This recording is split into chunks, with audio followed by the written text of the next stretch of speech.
strength, O chosen.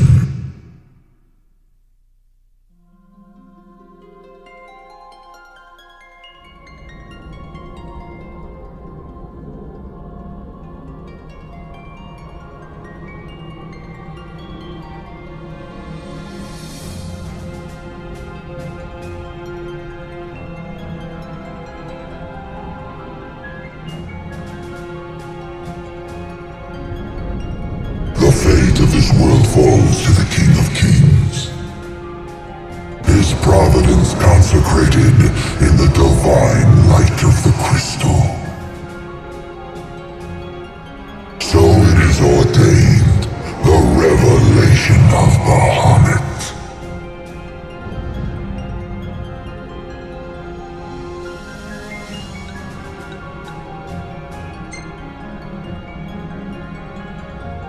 The heart of the crystal, wherein lies the soul of the star. And it is in this place that the king will gain the power to fulfill his calling.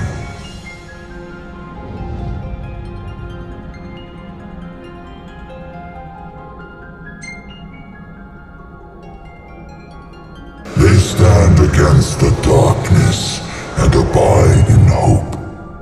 Sustained by faith unfaltering that their king shall arise and bring deliverance. By the covenants awakened, the six have seen the coming of the prophesied hour. A time when the crystal shall have shed the entirety of its light unto the ring. Only then, once the sacred ring is replete, can the true king complete his ascension. And only by the true king's hand can the immortal accursed be banished and the light restored to this world.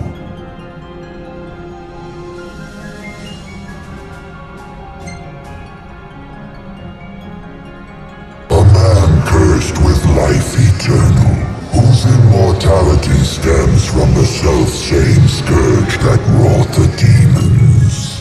One so impure of body and soul was deemed unworthy of the crystal's light and forbidden to ascend. His mind twisted by spite and bent on revenge, the usurper came to bring darkness down upon our world. Only the true king, chosen by the crystal and guarded by his forebears, can end the accursed's madness.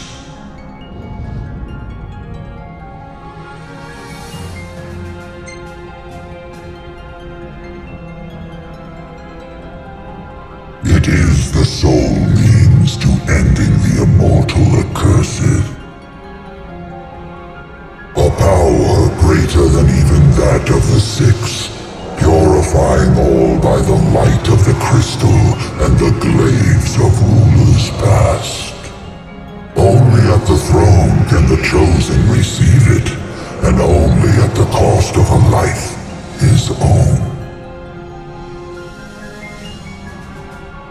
The King of Kings shall be granted the power to banish the darkness, but the blood price must be paid. To cast out the usurper and usher in dawn's light will cost the life of the chosen.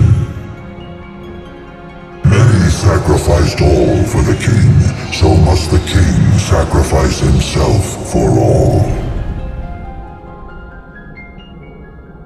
Now enter into reflection, let the light of providence shine within.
Holy shit.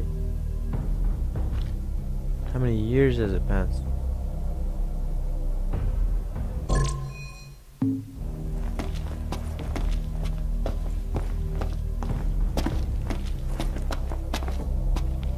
What is this? Umbra.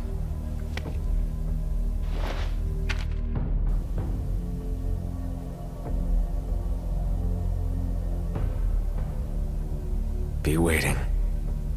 In Hammerhead. What the fuck happened?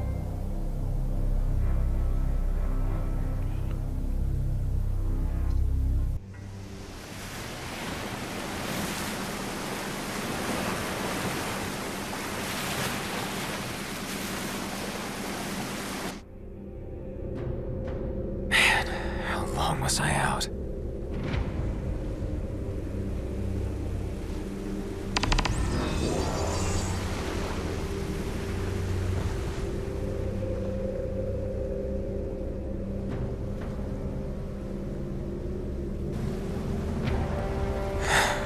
Where'd everybody go?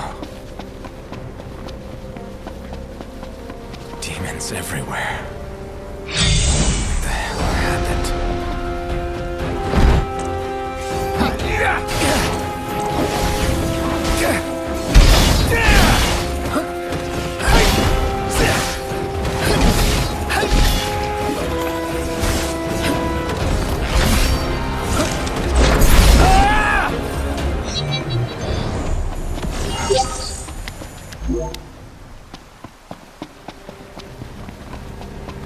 Last man standing.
What is this?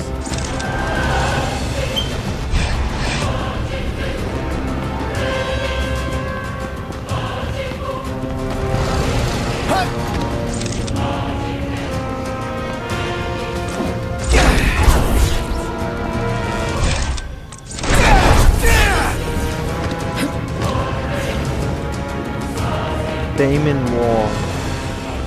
Luckily I don't have to fight that shit.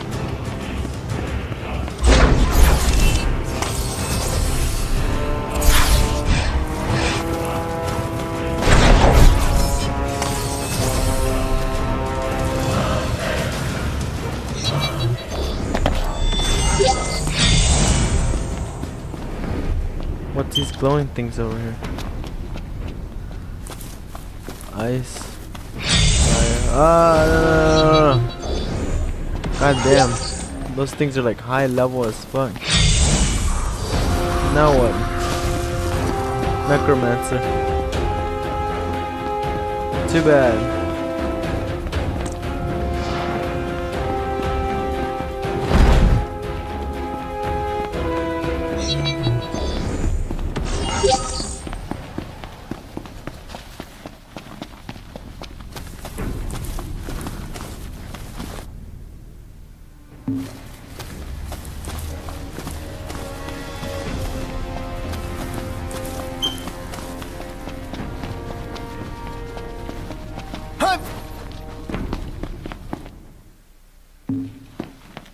Long way to go. Oh well. Let's see if we can make it though. Yeah. What is it, boy? Something's coming. A truck?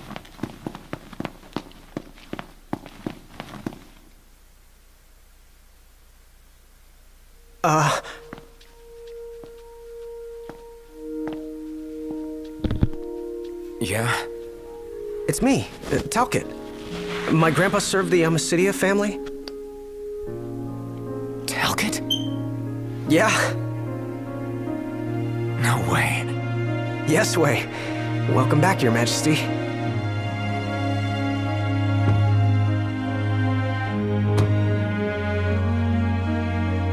Yes, sir. That's right. Huh? Just a second. Said he wants to have a word with you. He can have it in person. He said you can have it in person. Okay. We should be there shortly, sir.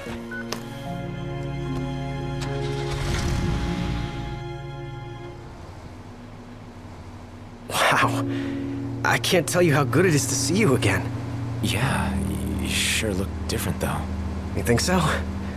Guess I've grown some these 10 years. 10 years. The guys must be pinching themselves right now. Where are they anyway? Lestalem, more often than not, but they take a lot of trips to Hammerhead. For Miss Cindy. You know, back at the garage. She's a tough one, but when she needs a little extra muscle out on the road, she gives him a call. Huh. Oh, speaking of which, the guys said they're near Hammerhead right now, so we'll be meeting them there. You know, ever since you disappeared, Your Majesty, it's been nothing but nighttime non-stop. Lestalem still has light thanks to the power plant, so just about everyone's taken refuge there. Only there? Everywhere else has been abandoned. Demons moved in, forcing the people to move out. People still swing by the garage at Hammerhead from time to time, but it usually isn't for repairs. These days it's less of a service station and more of a slayer station, a base for demon hunting. The garage is still open though, one of the few places that is. So, Sid, he's still alive and kicking. He's kicking all right, just not as hard as before. He hasn't really been himself lately. At least, not since he moved out to Lestalem. Someone suggested he move the garage there too, but old man Sid wasn't having it. He called it a big fat chocobo turd of an idea. Said it just wouldn't be the same anywhere else. That sounds like Sid, all right. Miss Cindy said she didn't mind either way, so the garage will probably stay put for a while. And without any tinkering to do, Ignis's gourmet seafood is about all Sid has left to look forward to. With all the demons prowling around, more folk are getting hurt. Or worse. So Iris talked the Marshal into taking out the demons themselves. Iris the Demon Slayer, they call her. Gladio and the others, they lend him a hand whenever they can.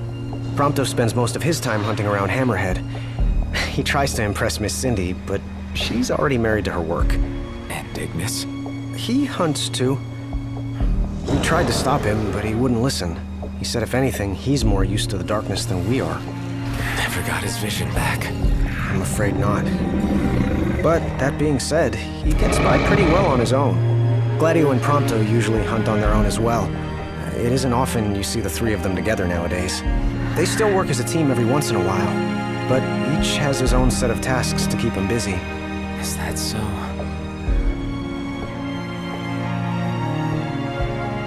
We've arrived, Your Majesty. Everyone will be so happy to see you. Don't worry, I won't be going anywhere. If you have any other questions, please don't hesitate to ask.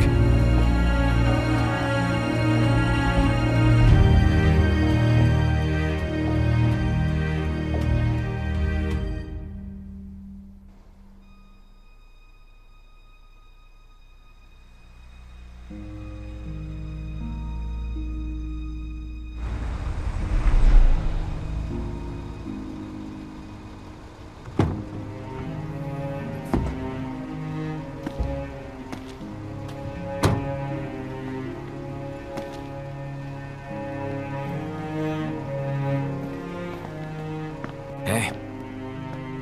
Hey? That's all you have to say for yourself after all this time? Noct! It's you! It's really you! I hadn't realized. Well, well. You kept us waiting.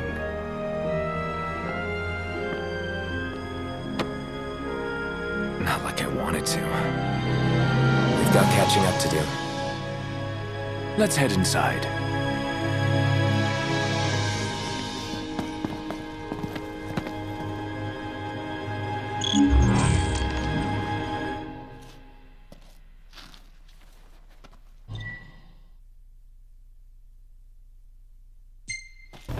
I'm more than happy to tell you everything I know. We've even got some former Imperials fighting for us. The toughest of them said she used to lead a band of mercenaries. Aranea? So you do know her? Well, I'm not surprised. The Marshal said she was feared far and wide back in the day. But now she's revered among the Lucian masses. Same with her men, Biggs and Wedge. Each of them leads their own small army. That's great. I'm more than happy to tell you... Oh, right. About the Empire. Huh. Gladio brought back word that both the Emperor and High Commander were dead. With those two gone, Niflheim pretty much fell apart. Yeah, figured. I'm more than happy to tell you everything I know. The Chancellor's still around, though. In Insomnia. Nobody who saw him had any clue what he might have been up to. Their stories piqued Ignis's curiosity. I ended up helping Ignis look into the matter, digging through old records, even joining him on trips to the royal tombs. Royally roped into it. It's cool. I'm a bit of a history buff myself. But we did discover something pretty weird. Huh? While we were poring over all those ancient texts, one name caught our eye. Ardens. Apparently he was hailed as a savior, healing all those who were ravaged by demons, only to end up branded a demon himself. A dubious charge, I'd say. By all accounts, he was just as human as you and me. Huh. I'm more than happy to tell you everything I know. On the bright side, we've come a little closer to understanding the demons. And? You see, I'd always thought they were animals, only more hideous and savage. But it turns out they're just ordinary people. Unlucky folk infected by something or other that transformed them into monsters. There's no known cure as of yet. So death is the only mercy. I'm more than happy to tell you everything I know. Oh, right. About the Empire. Huh. Gladio brought those two Yeah. I'm more than happy to tell you everything I know. We've got a lot of survivors pouring in from Accordo, too. What with all the demon attacks there as of late? Not like it's much better here. Lestalem's practically overflowing with refugees from Insomnia. The Empire's recovery assistance fell by the wayside, and demons overran the city. Thankfully, Iris and the Marshal managed to evacuate the civilians. Now there's no one left, except the demons. I spent my childhood in the Crown City. It's sad knowing it's gone, you know? Not for long. What? I became the king. All these years and you remembered. You bet. I'm more than happy to tell you everything. Your Majesty, do you remember my grandfather? Yeah. There's something I wasn't able to tell you back then. Grandpa died because of me. It was my fault. An Imperial officer approached me in town, asked if I was from the Crown City, and that was just the beginning. What brings you here, young man? You didn't come here by yourself, did you? Oh, your grandfather's a butler at a manor. How very grand. Oh, he rubs shoulders with the royal family. You must be ever so proud. I answered him without thinking. A little after that,